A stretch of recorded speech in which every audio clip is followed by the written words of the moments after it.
Bavandimwe mwongeye kwirirwa, tugiye kongera kurebana uburyo dukora tugatunganya amashusho tukayahuza mu gihe twamaze gukora audio y'umusemuzi cyangwa y'umuririmbyi y'iki ivuye ahantu runaka, ushaka kuyikora lyrics cyangwa ushaka kuyihuza na video ihari.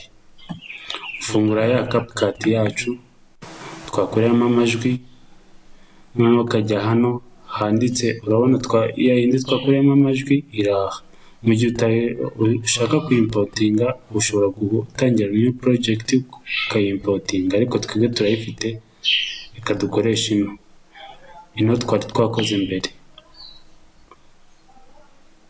Urabona ko dufite ibicuruzwa bya For Life Transfer Fact byagenewe by'umwihariko ibihe turimo. Murabona ko dufite ya majwi twakoze cyagiye turimo gutunganya amajwi. Noneho turashaka gushyiramo video, na video nayo turabanza dushyira ahantu kujya aho tuza kuyikura. Video nayidownloadinze iri hano,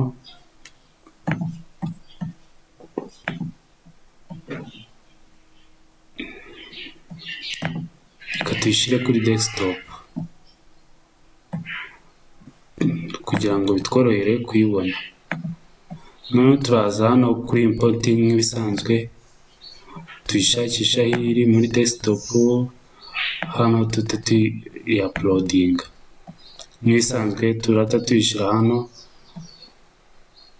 tuyishyiraho nyine, tukanda add to track. Urabona nyine ka kantu twigeze gusiba karengaho, urabona kari ako gusobanura ibindi bisobanuro bitajyanye n'amajwi. Hari n'igihe nyine aba ari audio hataba harimo ikintu kivuga ariko harimo amashusho. Nabibona nitubihuza birata bigenda. Ibicuruzwa bya For Life Transfer Fact byagenewe by'umwihariko ibihe turimo, kugira ngo bishyigikire ubudahangarwa bw'umubiri wawe mu buryo bwihariye kandi bw'ingirakamaro. Ubuzima gatozi bw'ibi bicuruzwa ntabwo murabona gutunganya video byo birihuta cyane, ufite amajwi n'ibiki byose. Hano ushobora kubera ko ufite amajwi atunganyije, ntabwo uri bukenera ijwi bya video, uraturikuramo direct nyine uri muting. Ubu ushaka mubiri gusa mu kubaka umubiri, ahubwo ibi bicuruzwa urabona ko byavuyemo. Ubu ushatse watuna exportinga nta yindi edit ushaka, bitanga amakuru. Ariko mu gihe ukeneye izindi edit ushaka nko gushyiramo amagambo, ushobora kuza hano ukadinga hano character urimo kubona ikunyuze, ukaza nk'urugero, ukaza nka hano ukadingamo video, ukaza hano uri kubona ino tuyishize aha. Ariko impamvu ibise biza hano, ino default text isiza hano utawandikamo amagambo, ushobora kuza hano ukandikamo ijambo hi my friend.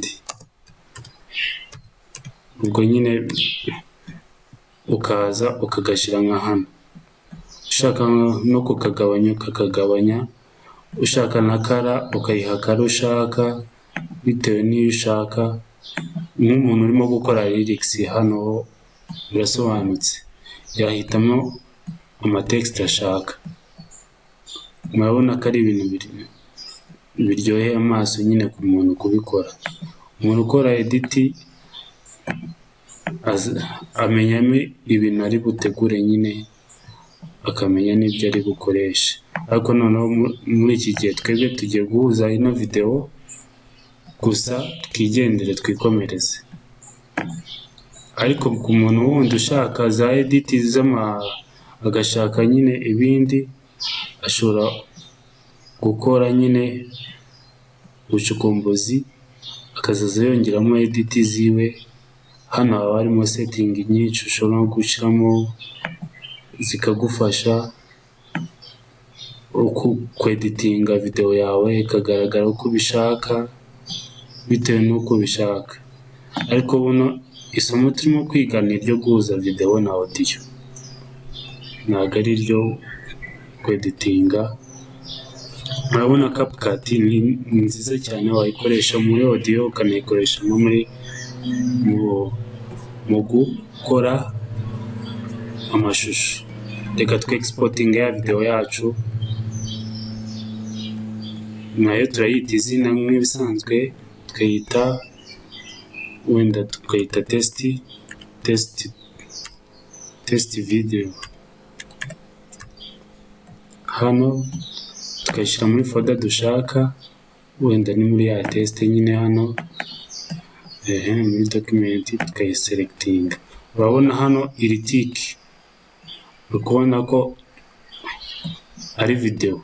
Iyo iri tiki, iyo ushaka gukora video inigombye kuba iri tiki, ariko iyo ushaka ku exportinga hari kumwe na audio byose ubishyiramo, ariko ntabwo dushaka audio. Hano hepfo nk'uko bisanzwe iraza kumara amasegonda 42, size yayo iraza kuba ingana na 42 megabyte. Hano turata exporting ibicuruzwa bya for life transfer factor byagenewe by'umwihariko ibihe turimo, kugira ngo bishyigikire ubudahangarwa bw'umubiri wawe mu buryo bwihariye kandi bw'ingirakamaro. Ubuzima gatozi bw'ibi bicuruzwa ntabwo bitanga intungamubiri gusa, for life transfer factor byagenewe by'umwihariko ibihe turimo amakuru y'ingenzi kugira ngo bishyigikire ubudahangarwa bw'umubiri wawe ubasha kubona. Iyo birangiye ushobora kuba wa exportinga iyo warangije ku exportinga, hari igihe ushobora gukora login. Noneho wakora login nyine ugashyiramo account yawe, ukayishyira kuri TikTok cyangwa ukanayishyira no kuri YouTube mu buryo bworoshye, mu buryo bwo gusakaza amajwi. Ukanayishyira private mu gihe cyangwa ushaka ko irebwa n'abantu bose, ukayishyira public, ugashyiraho title, ukarowinga nimba abantu bemeza zino nshingano ushaka nyine, ko nimba batera comment, bakora duty cyangwa stitch, ibyo byose ugasharinga iyo ushaka. Ariko ngewe muri iki gihe ntabyo nshaka, ndashaka kureba video nakoze, ndakanda hano kuri open folder, noneho ihite ndeba ya video. Ibicuruzwa bya for life transfer factor byagenewe by'umwihariko ibihe turimo, kugira ngo bishyigikire ubudahangarwa bw'umubiri wawe mu buryo bwihariye kandi bw'ingirakamaro. Ubuzima gatozi bw'ibi bicuruzwa ntabwo bitanga intungamubiri gusa mu kubaka umubiri, ahubwo ibi bicuruzwa bitanga amakuru y'ingenzi kugira ngo ubudahangarwa bw'uturemangingo butume ubasha kwibuka no gusobanukirwa. Hitamo neza hamwe na for life ugira ubuzima bwiza. Murakoze cyane, murabona turangije gukora video yacu igenze neza. Namwe mubigerageze, mukore imyitozo, mubashe gukora ama video yanyu agende neza. Murakoze cyane.